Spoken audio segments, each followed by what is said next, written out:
On behalf of the entire university and our Board of Trustees, many of whom are here tonight, I want to thank His Excellency, President Elbegdorj, and his distinguished delegation from Mongolia for taking the time to visit our university. We welcome, of course, also all the members of the Diplomatic Corps who are here with us tonight and distinguished representatives of the Hungarian government who are also here. This is a very special evening for us.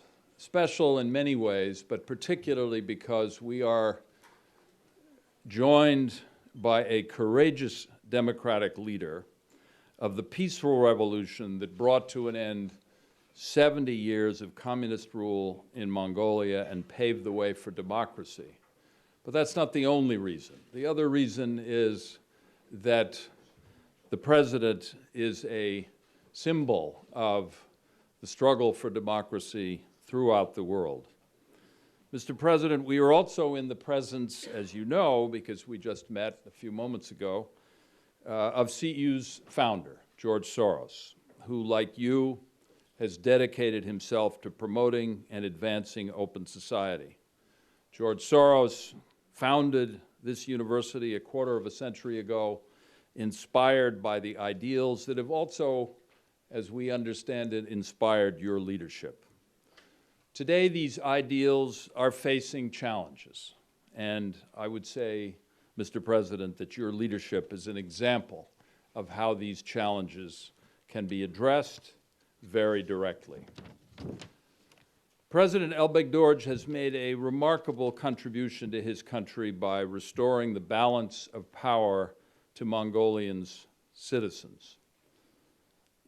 Mr. President, you have initiated and led a whole series of major social and economic reforms, including combating corruption, fostering social justice, fighting poverty, liberalizing economic policies, privatizing livestock, which is a major topic in Mongolia, reducing taxes, reforming the national judiciary, and eliminating bureaucracy and red tape, which of course is a challenge throughout the world. And if it's been solved in Mongolia, we certainly ought to be able to solve it elsewhere.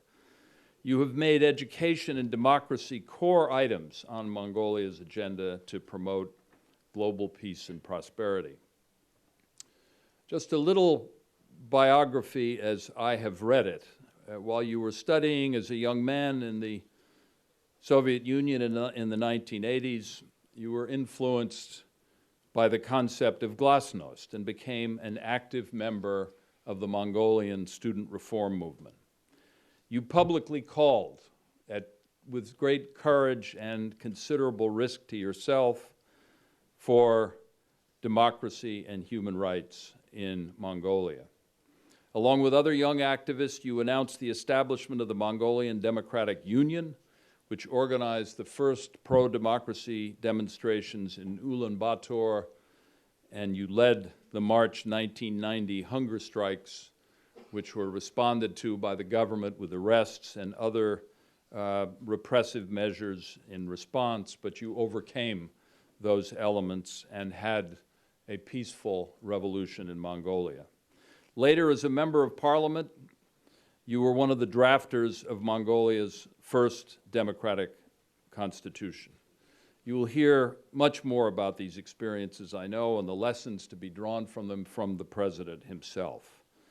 So let me just say a very few words about CEU and the way in which we're particularly proud to have you here today. We are dedicated to studying democracy, its many variations, its strengths, its weaknesses, its friends, its enemies. And last month, we initiated a new program, Frontiers of Democracy. And you are our strongest representative of that program. As a university with students drawn from more than 100 countries, from Albania to Mongolia to Zimbabwe, where concepts of democracy are interpreted and adopted differently and often under attack, we are closely examining and projecting what makes democracy.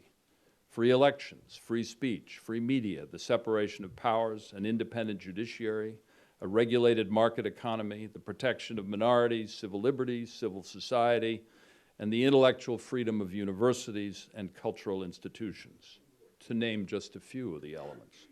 But what do these concepts mean today, and how are they interpreted around the world? Tonight, Mr. President, we are deeply honored to have you here with us, and we look forward to hearing from you about these questions through the lens of your long leadership on democracy in Mongolia. So please join me in welcoming His Excellency, President Sakyagin Elbegdorj of Mongolia.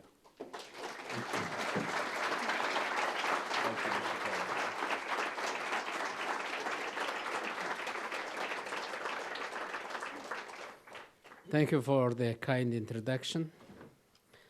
Excellencies, ladies and gentlemen, it's an honor to be with you here tonight at the Central European University. This renowned institution stands witness to the region's transition to democracy since founding in 1991. This campus is a rich source where the values of the open society continue to stem. In this regard, I would like to congratulate our good friend George Soros for spearheading his effort worldwide, for his unwavering commitment to education and lasting prosperity for all.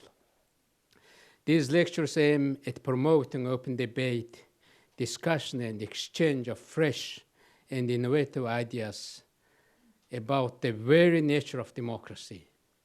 Indeed, the definition and evolution of democracy is an extremely timely subject on global agenda. Therefore, I commend the university and its president, John Shatak, for launching this initiative. I would like to begin my lecture with a brief introduction of my country and history. Mongolia is a country of rich and ancient heritage, unique culture and astounding natural beauty. It's a land of free and brave, peace-loving and hard-working people. We inherited from our forefathers great lessons and lasting traditions of statehood while enriching the history of our nation and building for a better future for the generations to come.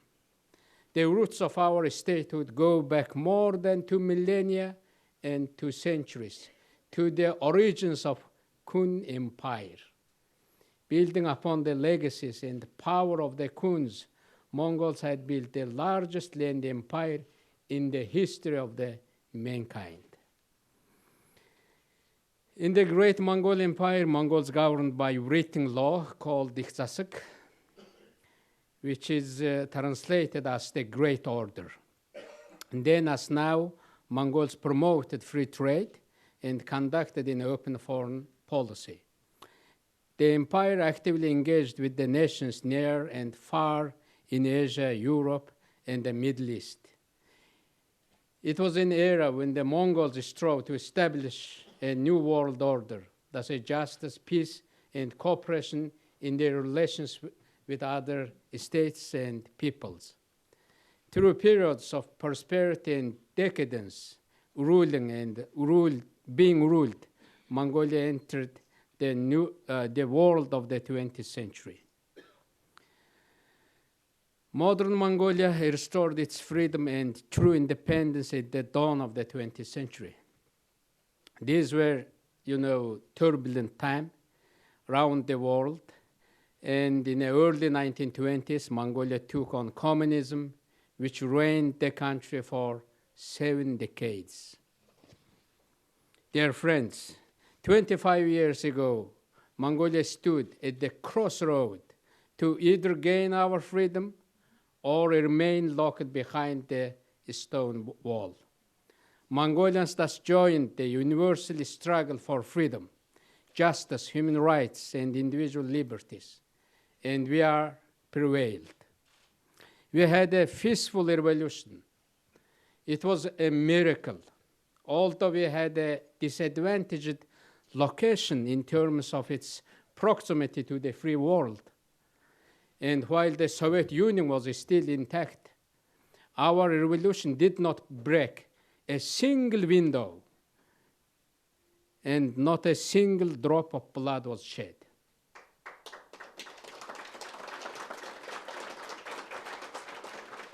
The second point I would like to make is that, as you know, many still believe that conducting political and economic reforms at the same time is not Asian way. But this is fairy tale. We broke that old stereotype by reforming our political, economic, and social systems concurrently since 1990. On another note, we did not import democracy from elsewhere. We did this revolution united all as one, people of all ages and trades, with no fear of cold of winter and winds of spring, and with no fear of the humiliation and persecution of power holders. And once people sense their own power, no authoritarian government can stand against the people who are determined to be free.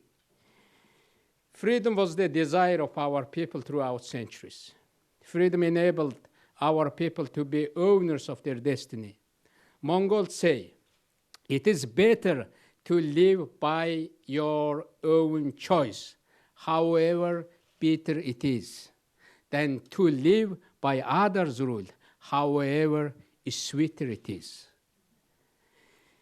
You see, people are genius. In order to govern, we have to know our people and their aspirations and our history and culture. If those in power think that they can forever disregard those they govern, they usually make a grave mistake. People made it clear in 1990 throughout the world. This was true Mongolia too. Democracy literally means the power of people.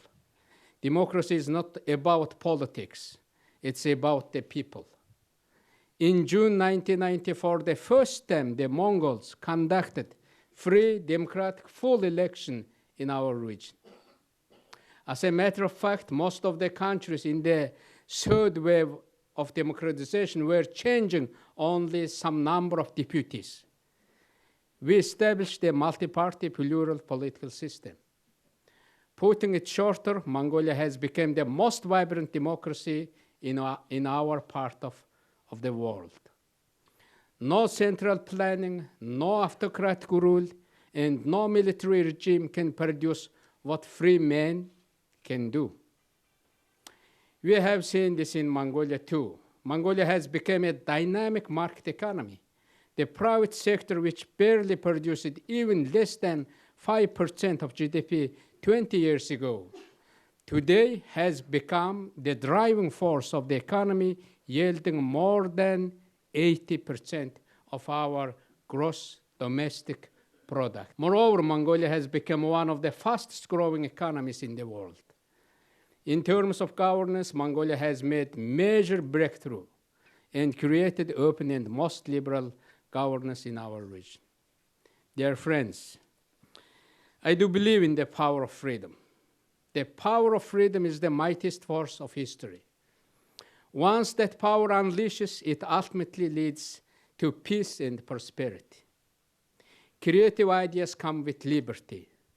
Once you are free, your actions tend to be more thoughtful. Most regimes have failed because they did not respect their people's creativity, their genius, their rights. There are nations where people live in captivity, in a fear and in silence. I believe one day from prison camps and torture cells and from exile, the leaders of freedom will emerge. The world should stand with those oppressed people until the day their freedom finally arrives.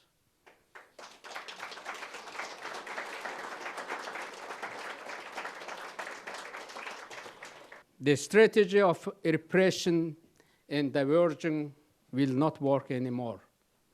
The pressure from the people to change the society through democracy will never relax. Greater technological connectivity makes the world wider and the walls of isolation thinner. I know that God has planted in every heart the desire to live free. Even that desire is crushed by tyranny, it rises again. Usually tyrants justify their murders and cruelty as if they serve their great vision. But they end up distancing from fair and honest people around the world. They claim that free women and men are weak until the day when these men and women defeat them. We all understand that democracy is not perfect. It's not the course of utopia, but it's the only way to common success and human dignity. Democracy as a representative form of government will reflect in any nation their cultures and traditions. They will not and should look like all the same.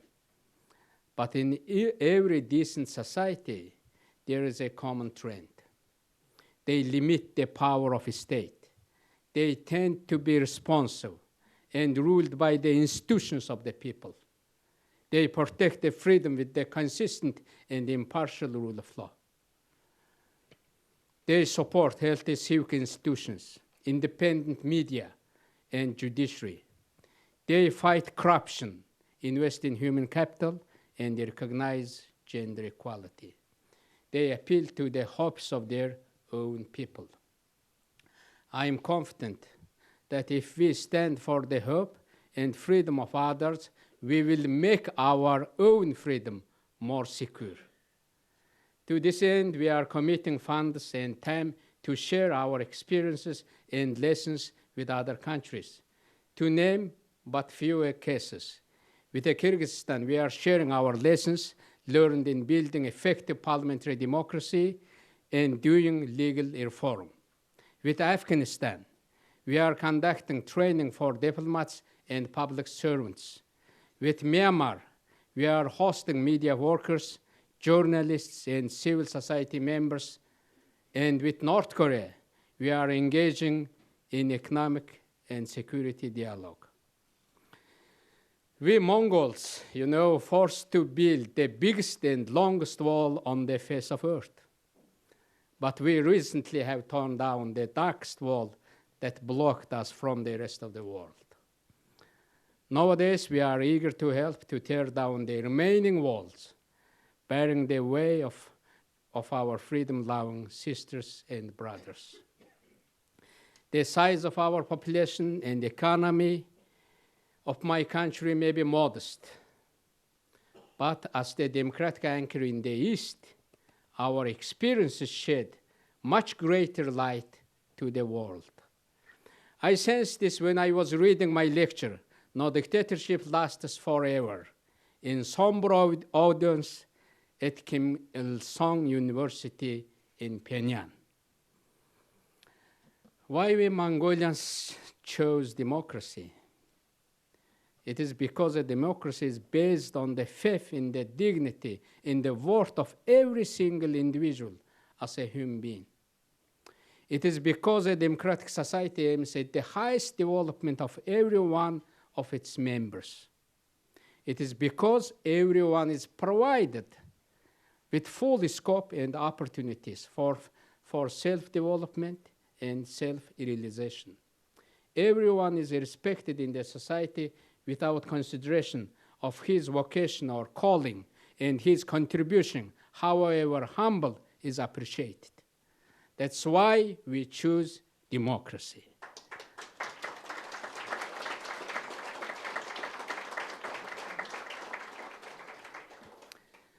Why we Mongolians love freedom? It is because we earned it in a hard way. It is because we knew that freedom is our property, our right from the birth. It is because freedom gives the ruling power to the people and not to the hands of particular person or group of persons. People know that the government in a democratic country cannot be a property of any specific man or family. Democracy is not simply a question of structures. It's a state of mind. It's a state of activity. You cannot be democratic one day and undemocratic on another. It is a state of mind, it's a way of life, it's in essence of action. Never people have been so educated, so independent, so agile, so enthusiastic, and so creative. We need to tap that potential. People know that God did not make rich or poor, powerful or weak. He made only female and male. And he gave them their right as well as their government for their own possession.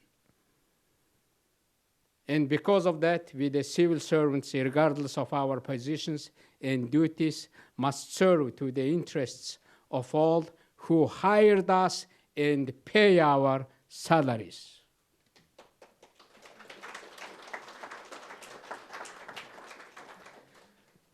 My Hungarian friends, we should never take democracy for granted. Democracy can emerge and develop, but it can also decay. We have to defend democratic principles and manifest our tolerance to the opposition, minorities, and respect the rule of law. The Constitution is a sacred document in a democracy. Any party or leader who holds a temporary majority should exercise caution about using that majority. If they impose changes single-handedly in the constitutional rules, that could be perceived as trying to gain partisan advantage. In Mongolia, we made that mistake once some years ago, which has a notorious name, the worsening change. Until today, we are wrestling and to reinstate the original principles of our Constitution. The lesson is we all should commit to a fair, level playing field of democratic competition. All governments must maintain power through consent, not coercion. From my quarter-century experience as a fighter for democracy, there is never a final victory for democracy. It is always a struggle in every generation, and you have to take up to the cause of time and time again. This reminds us that we must do our homework, carry our burden, and to do what we have to do in our time. But look, make no mistake, we should hold firmly onto our values and not retreat from our common success. We have to keep moving up from bad to good and from good to better. We know every power has its limits, but our legacy should contribute to the collective good of humanity. We should leave behind us fair laws, strong institutions, good culture. Our common experience shows us that if any democracy is not carefully legislated to avoid an uneven distribution of political power with balances, then one of branches of rule could accumulate power, therefore becoming harmful to democracy itself.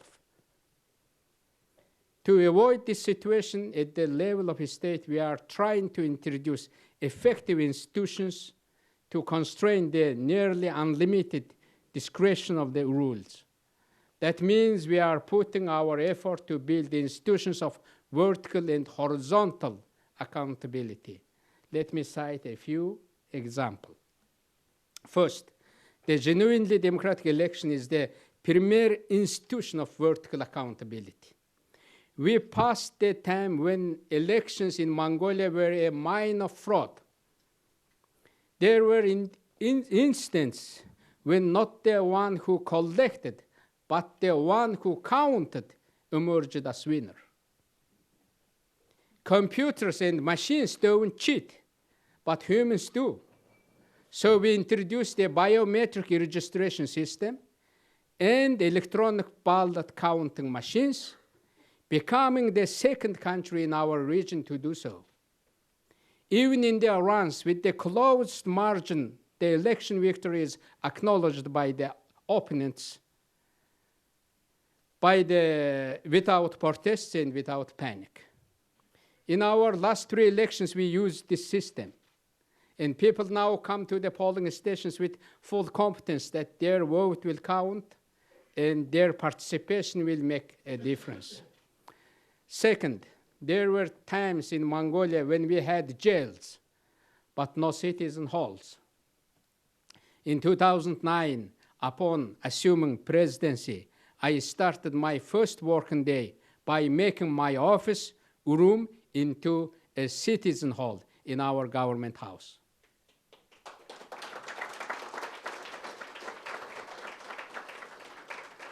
Since then, all administrative units, all cities, towns, and settlements have established such citizen chambers.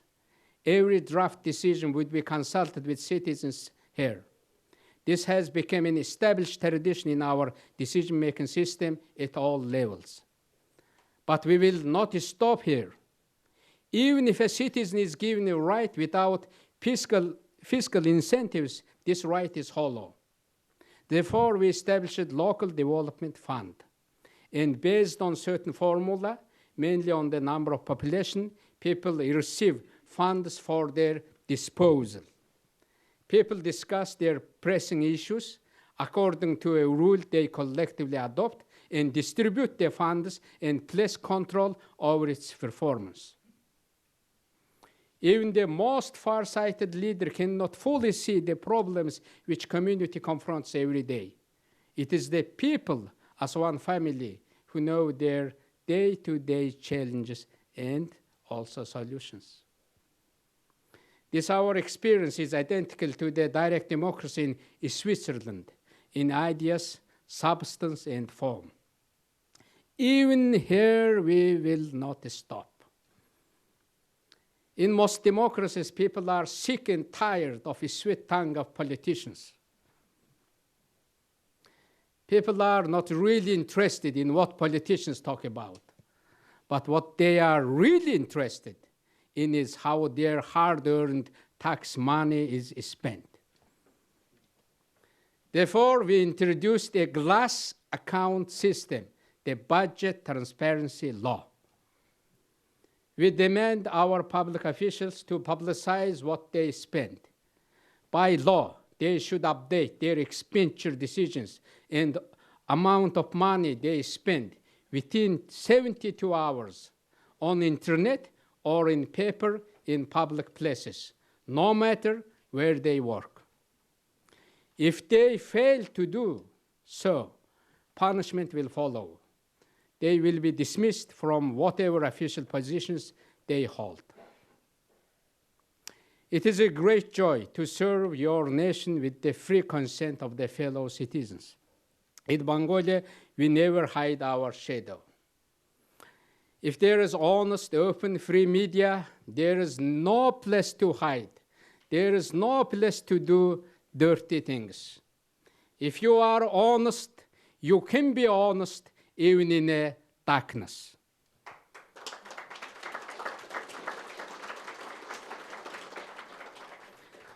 Mr. Soros, who stood at the root of this learning institution, once said,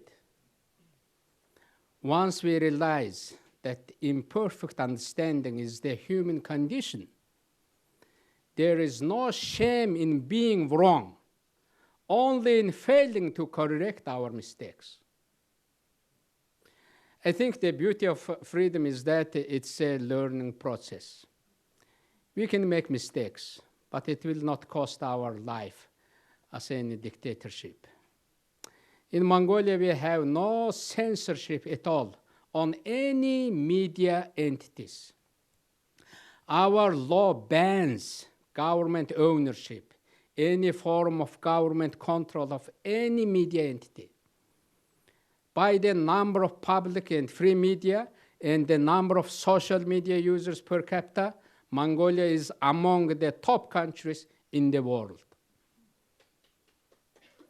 I lack criticism, even it's unfounded.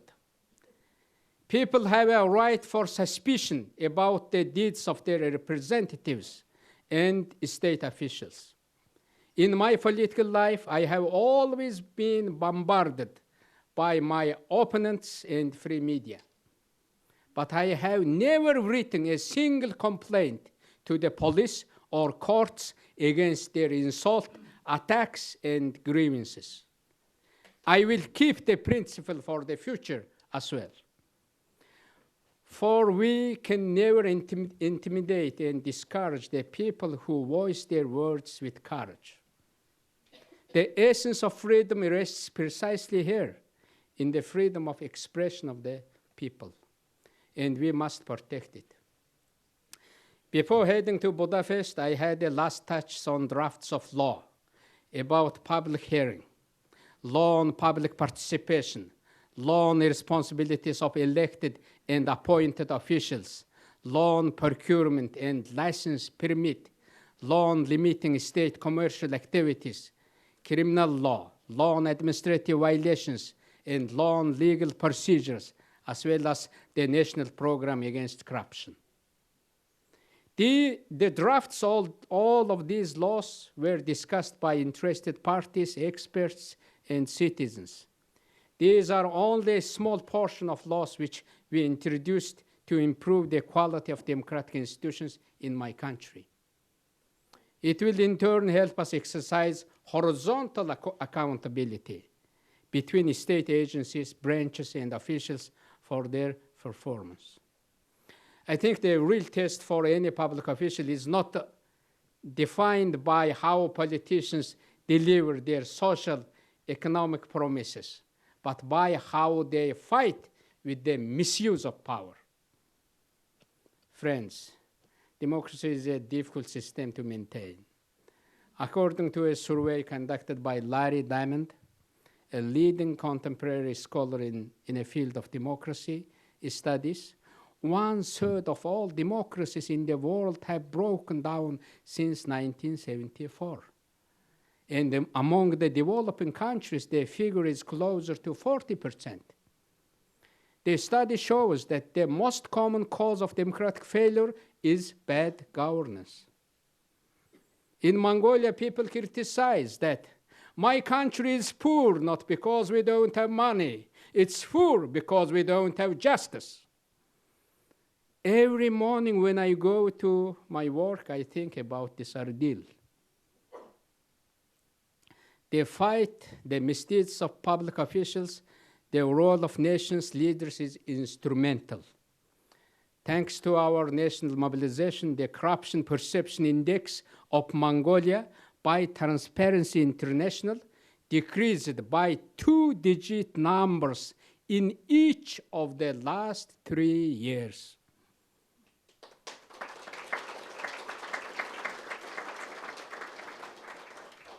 Corruption is a serious crime, connected with the power and wealth. Those who commit that crime using their power, money, and connections try to create a court of public opinion to escape the court of law. The changes of corruption must be addressed. The challenge of corruption must be addressed. Corruption is a true enemy to development. It actually devours the fruits of hard work of people. It destroys the fundamentals of fair and just, secure society. It makes government less efficient, less effective, and less accessible. Corruption is a brutal force capable to destroy institutions, values, cultures, and nations. To exterminate this evil, the whole society must fight. At the end of the day, people painfully pay all the prices of bad governance and corrupted behaviors. The hope is our people, intolerant to corruption and abuse of power. I am grateful to my countrymen for tirelessly demanding reforms in the judiciary. Aligned with our society, we started a comprehensive judicial reform to replace Wyszynski judicial system by the people's judiciary. We had more than 20 laws to adopt to accomplish this task, half of which we approved and are enforcing. So we are passing the hardest hurdle on this mission. People's confidence in a fair court of law is being restored. Decisions of courts of all instances are now published and updated on internet daily. Judges' salary, on average, it's threefold higher than the average wage in Mongolia. Judges have been separated from administrative burden and now exclusively engaged in their professional duties.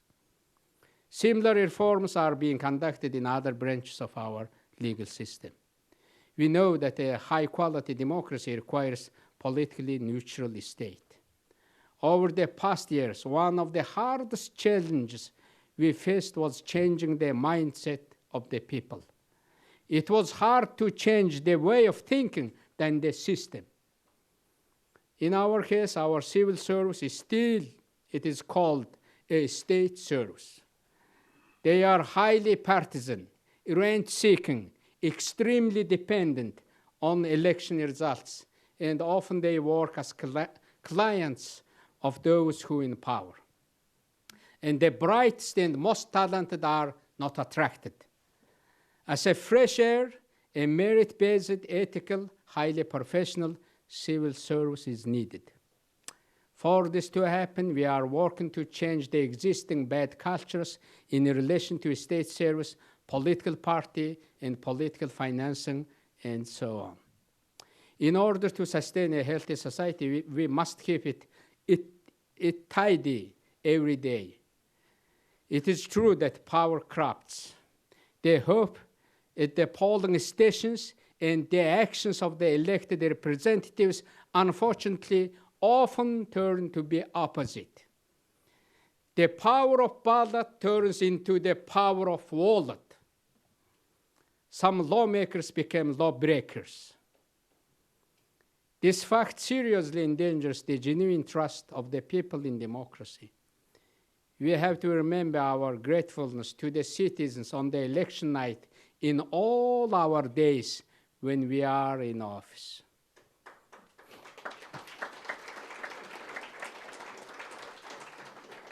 In my country, politics itself has become a serious problem. The government is expanding. Look, here I have 2 phone sets. This one we used when mobile phone was first introduced. This one is a typical one we use today. You see the difference. As functions increase, phones tend to become smaller, smarter, and more user-friendly.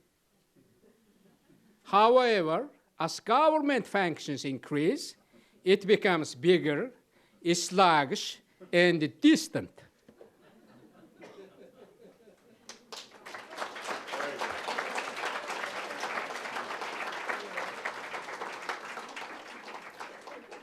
So, as a strategy to tackle this menace, I put forward a smart government initiative.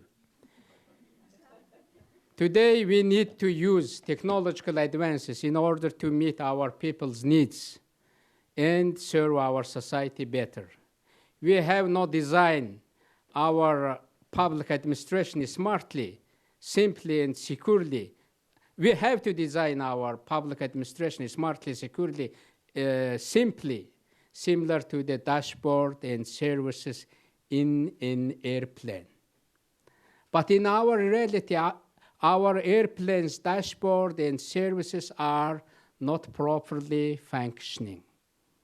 Imagine you are on board there. In this conjunction, we are taking drastic measures. We put moratorium on establishing new state enterprises and limiting government's commercial activities. We are ending with government equity shares. Besides, 1/3 of our existing permits and licenses are eliminated. 1/3 we shifted to private institutions and professional organizations. And the remaining 1/3 of essential ones we will offer through internet. I also suggested that budget allocations to be stopped to unnecessary administrative bureaucracies. What do you think? What people want from their government? Simple, a better life for themselves and for their children. Government that is fair, just, and responsive. Ladies and gentlemen, we know that dismantling all the regimes is a great deal faster and easier than building new, flourishing democracies. Genghis Khan once said, "It was easier to conquer the world on the horseback than to dismount and govern." What I spoke about today proves the truth of this wisdom. True validation of democracy lies less in what we tear down and more in what we build.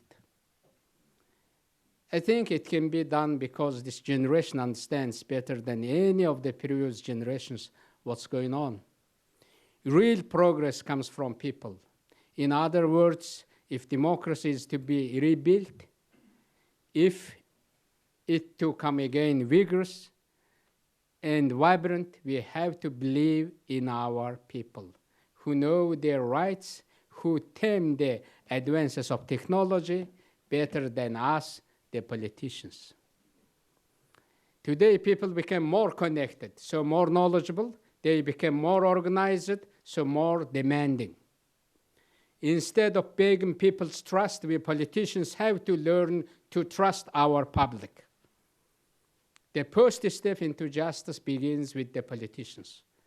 You have to demand from yourself what you demand from people. It is not a question of what citizens to do. It's a question of what politicians do. Not only new technologies emerged, but also a new generation has emerged. A new world has emerged. Then the legitimacy of governments will ultimately depend on active and informed citizens. So if governments don't work for the people, I have a single message for you: organize.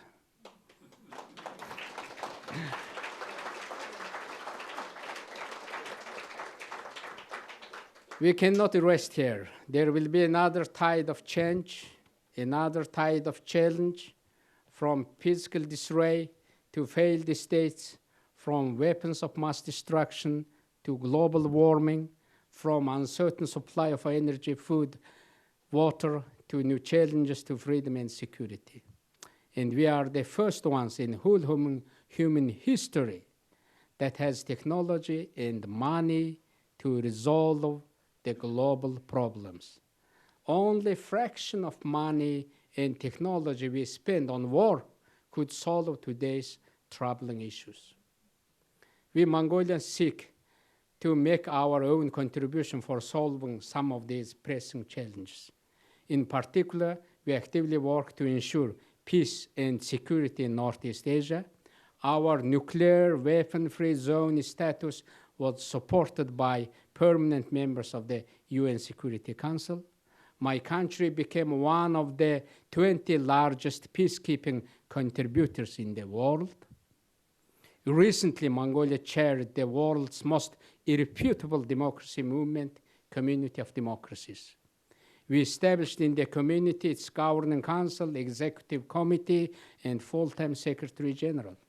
We commenced permanent operation of the community at the UN in New York and in Geneva. By our initiative was launched the new network of democratic leaders and was adopted the historic UN resolution on education for democracy. Mongolia chairs the Freedom Online Coalition, an intergovernmental coalition for promoting internet freedom.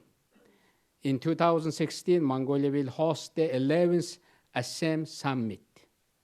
The leaders of 53 countries of Asia and Europe will meet in Mongolia on the 20th historical jubilee of this renowned organization. I thank the SM member states for supporting Mongolia's initiative to host the SM summit in acknowledgement of the success, achievements, and hard work of the Mongolian people. These shared success give us hope, but they should not give us rest. Thank you for your attention.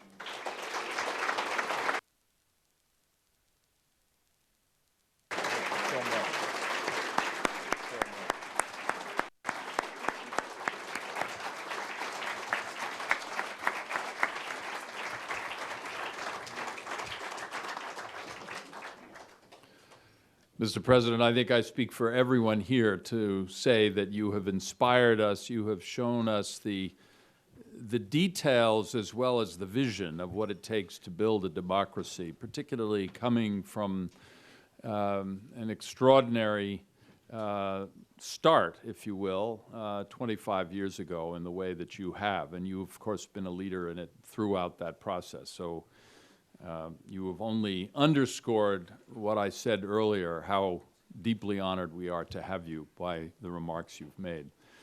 I'm going to ask several people in the audience who have some questions for you, and I think you've been kind enough to offer to answer them. But I'm going to start with George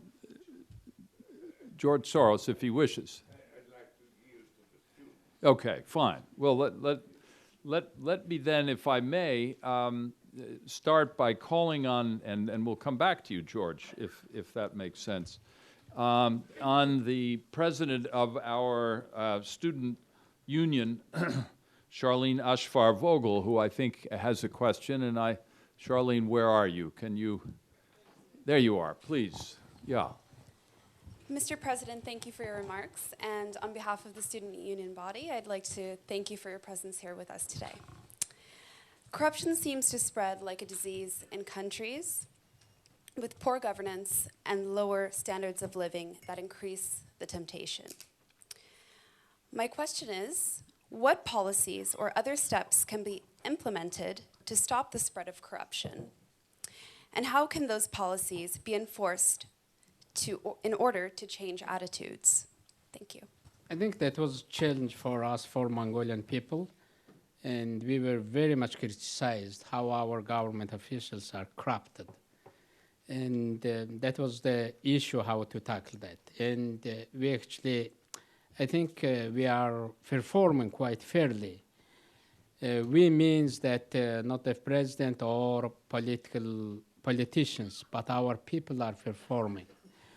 We gave the freedom to our people. I think for many problems, like corruption, this problem, only one answer to solve this problem: more openness, more engagement. If you give to the people the tool, they can see, people will see, and people will help us to heal that disease. I think in a society, only one doctor, everyone, if had a disease or something, I think in a society there will be very bad. If you give that doctor available to everyone, I think they will go to anyone to get good treatment. I think same. In Mongolia, social media, Facebook, and the websites, printing media, television, radio sets, all free. We prohibited, to control, to have any kind of censorship. And because of that, society itself are healing. I think I usually say that, users of the Facebook or Twitter, I call them, you are the moral police. If there is one guy driving, one politician is driving, not stop at the stop sign, that guy took the picture and put the Twitter, and that will be shame in a whole society. That's the moral police, and that moral authority you have to give to the people. In some authoritarian government, only one man or one politician want to have big hammer, and others seems like a spike, trying to attack like this. you have to give those small hammers to your people. And your people will fight with their small hammers, with those misuse of power and bad things in your society. And because of that, believe in your people, give more power. And through the law, through the regulations, you guarantee those power and you protect the people's right to see and more light. I think only question. I think democracy is never growing up. There will be bad things. You have to change like a baby, you know. Freedom is like a baby, never growing up. You have to change every morning, diapers, you know. You have to change. I think it's the task of every generation, not my generation, not your generation. It's next generation. And because of that, I think we have to leave behind us good culture. If you talk about, usually politicians talk during the election campaign, very good things, justice, and responsibility, and big, big words and concepts. I usually say that, real test when you became the politician, member of parliament or member of cabinet, president, prime minister, now you have to deliver that. Real test, if you allocating money for the people budget, it's easy. Everyone can do that. Even our mothers can do that in our household. But if you fight corruption, that is you will pass the test. If you fight the misuse of power, if you introduce laws, regulations in order to give more power to the people, bringing more institutions in your society, I think you will pass the test. And while you are in the office, you have to be just. While you are in the office, you have to be fair. While you are in the office, you have to deliver that. That's my message. I think I always say to our people who exercise the power in our government in every level. Thank you very much.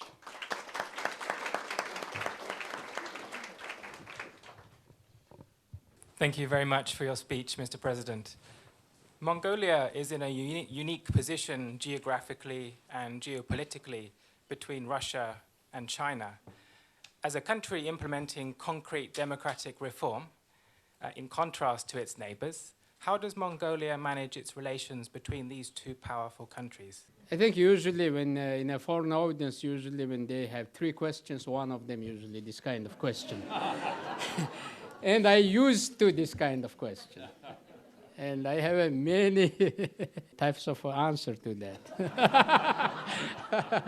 I guarantee you, I will have good answer to that. We used to live next to each other for centuries. And one time Mongolia was a big power. And I think why Mongolians eager to bring democracy or to exercise freedom, I think my philosophy is Mongolia should not look like the same as in China or as in Russia. Means that our political systems should be different. Our governance systems should be different, Mongolia should be an interesting place to look, There is democracy. In China, in Russia, there is very different system. Wow, in Mongolia is democracy. Because of that, we have to attract, because Mongolia is so far from you. In order to reach to Mongolia, you have to cross China. It's a big country. You have to cross Russia. It's a big country. You have to cross continent in order to reach Mongolia. But thanks to this technology, I think Mongolia became closer to the rest of the world. And thanks to the exercising those values, human rights, rule of law, and good governance, that actually makes Mongolian attractiveness more brighter. And because of that, we exercise this policy. But that's not merely to be different from China or Russia, but this is not the case. In real case, I usually think that we have different philosophy of our development. In China, I believe, if in a Chinese government is strong, in China there will be peace. In China there will be prosperity. In China there will be development. Chinese philosophy like that.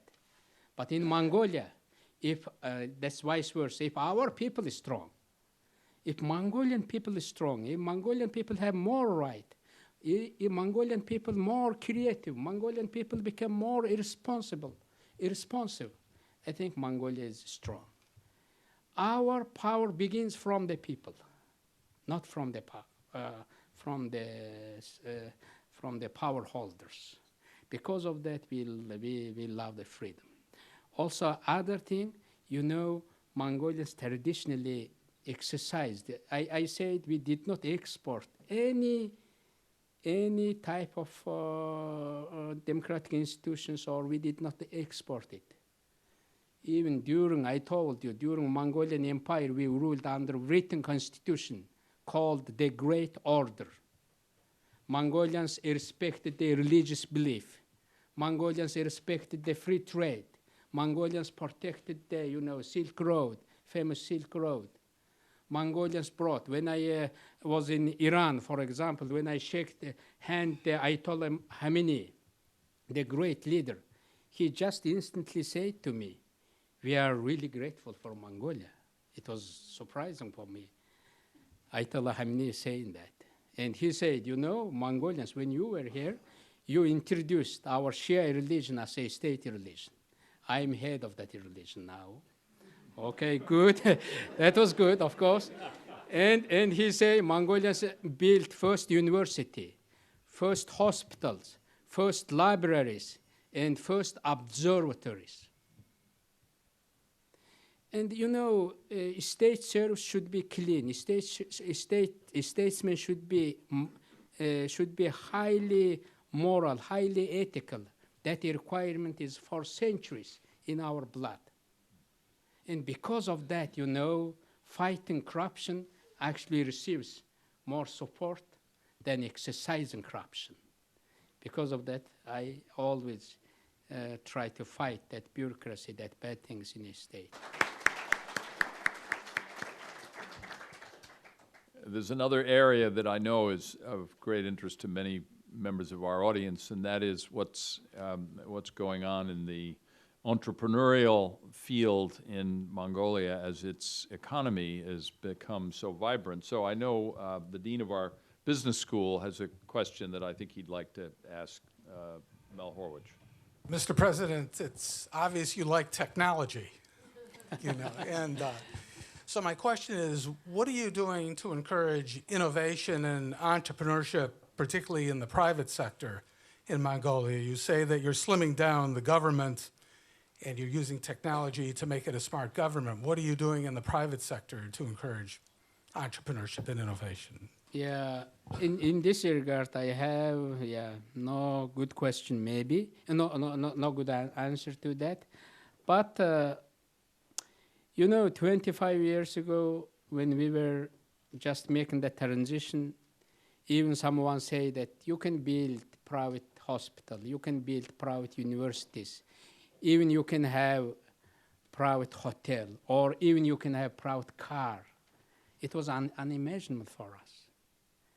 We thought that should be all done by the state. But when we introduced market economy, we always get good news from our people. There is one good restaurant in a town.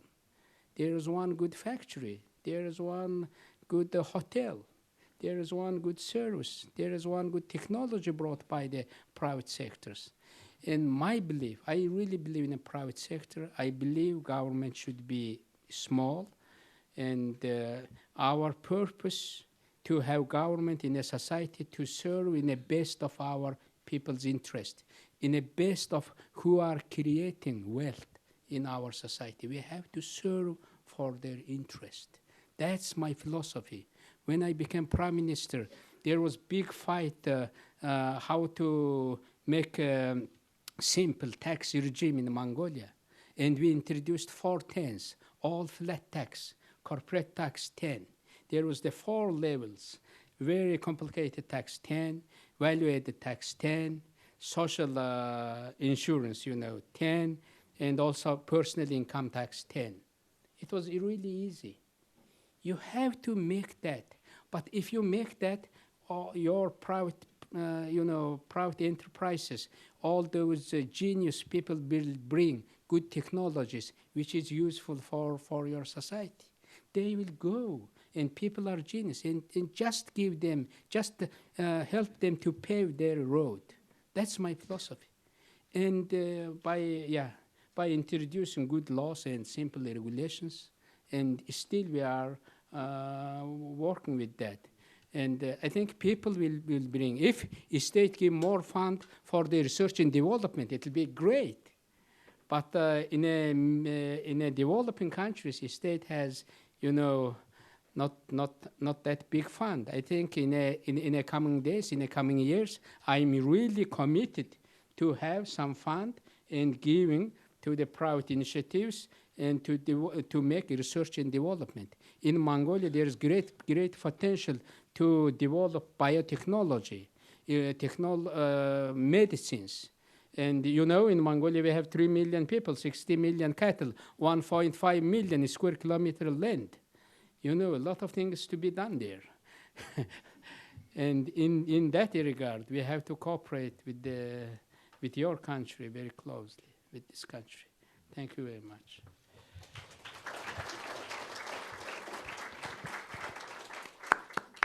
I have one question, which you've been, in a sense, answering, and your whole speech has addressed, but maybe you could sum it up for us. You have invented, it would seem to me, a new form of democracy. It is a participatory democracy. It's a democracy in which you encourage people to participate. It is an active policy of the government and you as the president to do so, which means stimulating people to take responsibility, to actively engage in civil society and all the various parts of what we know to be a vibrant democracy. What's the formula? How do you do it? How is it that people get stimulated in the way that is so important to your vision? Yeah. One thing, concepts, any concept on paper looks very plain, but in a real life, to introduce that, to exercise that, it's very hard. And one thing, how to encourage the people. In Mongolia, same. If you now say that one of the member of parliament coming to our town or one governor coming to our meeting, please come people to this meeting, less people will show up there, no interest there. Just talking head and saying something and going out. That's not interesting for the people. But when we gave to the locals fund money, and we say that if you come to the meeting, if you discuss your issues, if you come up with the solutions, there is fund in your disposal. Usually in the governments, members of parliament, and parliament makes decision how to allocate those monies. But people make more wise decisions. Now to the provinces, we give the money. We call it local development fund. And there is formula saying that by the population. If there is more population, there is bigger fund. If there is less, less fund. And they come together and they talk about their issues. We have no street light. Okay, we have to improve that by this money. When they have street light, street is more nicer. Or they say, we have no garbage disposal system. Or we have in our hospital in a bad shape, And they invest in their needs very well. From Ulaanbaatar, 1,000 kilometers away, I don't know what's going on in their communities. When people get that money, they try to improve their livelihood. I say in a family, when you get your salary, you usually go to your home. Okay, our washing machine is not working. Now we have to buy one washing machine. But when you have community, they buy washing machines for their community to clean up their dirts. And that's the one solution. And we give. If you give the financial incentive, I think people are eager to participate. One key. Another thing, of course, that budget transparency law. People are really interested how those guys are spending their money. And if that's glass account, if I make we have a principle. If you spend, you have to publish it. Say within the 72 hours. If you fail to do that, you will be dismissed from your position. But people in the towns, in the small places, they know, wow, our governor's wife went to their city, to the capital city, but that most probably paid by the budget. But our governor did not publish that expenditure. And people know that, and they demanded if that revealed the case, that became the case, that governor will be punished. And I think this financial incentive is more important. In our country, yeah, big territory, small populations, because of that we are working very closely with Switzerland. We looked for many exercises. I was 3 times in Switzerland. I spent weeks there, how they are conducting their daily life and how they are governing, how they are, really exercising those direct democracy. That was really interesting. Because of that, we are advancing further.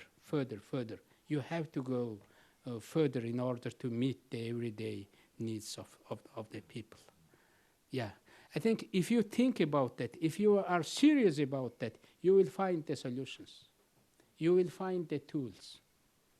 If you are just talking nicely, just saying some principled things, just trying to spend some time in your office, taking care of yourself, you never think about the people. Usually, I think in a political life, I'm 2 times I run my country as a prime minister. Now I'm in a second term president. I usually think about my legacy. When I go out one day from my office, what should leave behind me? I should leave good institutions, good laws, and good culture. If you talk things, you have to do. You have to show.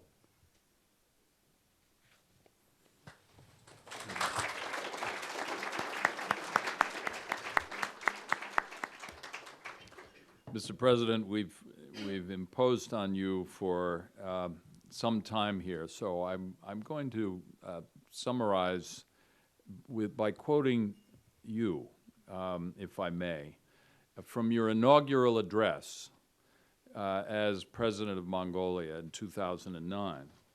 And I think almost everything you've said has drawn from this remarkable quote, which is clearly the way that you are proceeding to develop this participatory democracy. Here's what you said.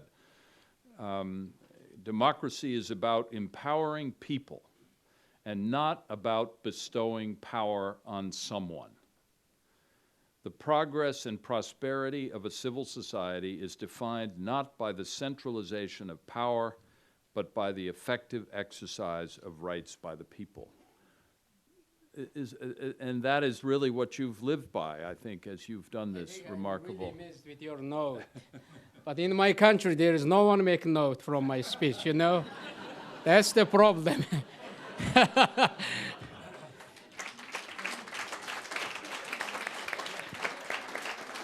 When you go to the audience, you see others quote, Marcus, Lenin, Hegel, or someone. Someone is smarter than our people. And thank you for that. Yeah, I raised in a family which has 8 children. I'm the number 8. I'm the smallest, youngest, and I have 7 brothers. And I was born and raised in a herdsman family.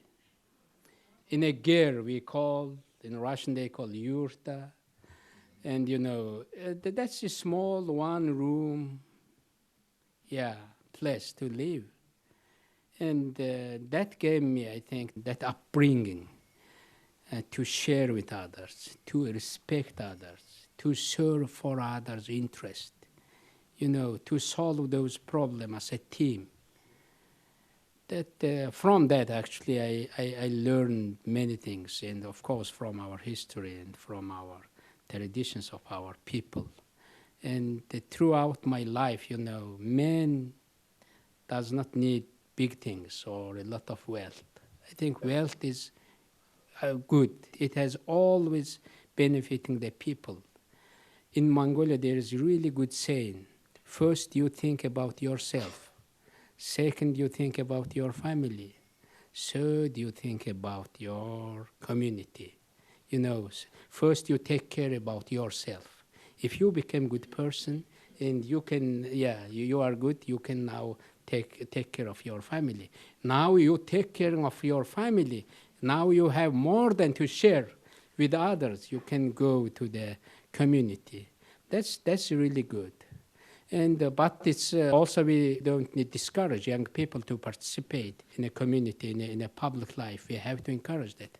But first, you have to have that kind of upbringing. That's our philosophy. And if you share with others more, you usually gain more.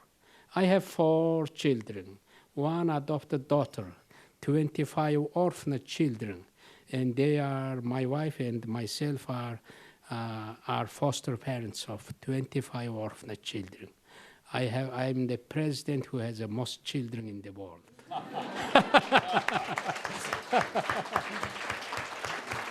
And I usually try to encourage, when people get more money in Mongolia, they try to buy horses. But I usually say that some of the segment of money you have to spend for just at least for the 1 children, 1 disadvantaged family, help with them. And you have to show that by your life. Mongolians like to serve. And my second son actually served 9 months in South Sudan as a peacekeeper. People ask us, you sending, people to the harmed way, to Afghanistan, to Iraq, to South Sudan. And I sent my son there. He served there for 9 months, full time, and he came back, and that's good. Now people are not criticizing me. That's the one way how you engage. And you have to sacrifice, really. If you cannot do, you go away just from politics. I think the beauty of freedom is you can exercise your right or your genuity in many sectors of the society. But there are usually people, of course there are good politicians, but I usually think that there are, in many countries, bad politicians are more than the good ones, trying to, to use their public money or their public trust in their, self-interest, not in a self-interest of people. If you have this kind of disadvantage, you have to go away just from that day, and there will be more other good people replace you. That should be our policy, and we should have this kind of laws. Okay, thank you very much.